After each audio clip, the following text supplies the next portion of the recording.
Yeah, well, let's talk about officiating, kicking somebody out of a game. Whoa. Hey, D-Bud has a question for you. Kicking two somebody's. I got a little fired up yesterday afternoon, Schefter. What's the fallout from Big Dom and Drake Greenlaw, the linebacker, the player for the 49ers, got kicked out of that big game? And Big Dom, obviously the head of security over there in Philadelphia. Any fallout from the NFL side going to be coming from that? You know, I texted about that this morning. I have not gotten a response back. But what I would say is, you see Dom get in there, touch the player, and obviously Drake Greenlaw did not take well to that, and he basically struck back. Now, what was interesting to me after the game was how many 49ers players, mild-mannered guys, respectable people, came out and said, you're not allowed to touch a player.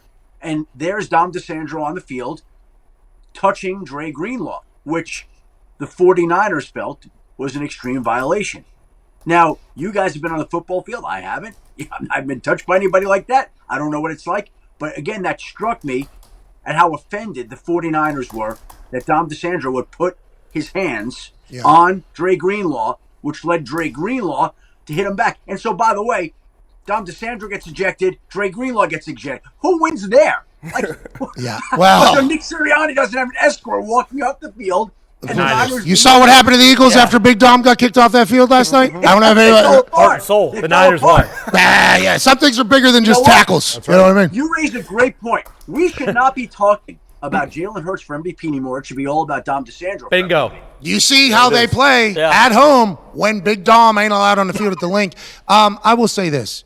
If Big Dom would have touched me, I would have smacked him in the mouth. No, I would not have. But I think, like, when fights happen on the sideline, coaches, assistant coaches, staff, they do get in between. Yeah. So, like, I understand where the Niners players are coming from, but this is like standard operating procedure on the sideline whenever a fight takes place. Now, I'm not saying it's right or it's wrong, and I assume, just because I got a chance to meet Big Dom one time, and I was walking down that tunnel, Big Dom walking this way on the tunnel. I'd seen his shape on TV before. Sure. You know what I mean? He's a very he's a noticeable human. Massive dome. Kind of got a little bit of Nice a body fade. on him. Hey, Big Dom. Great fade on him. Knew he was a Paisan, just didn't know what or who he was. Yeah. So Big Dom introduced himself to me. I'm like, holy hell, Big Dom.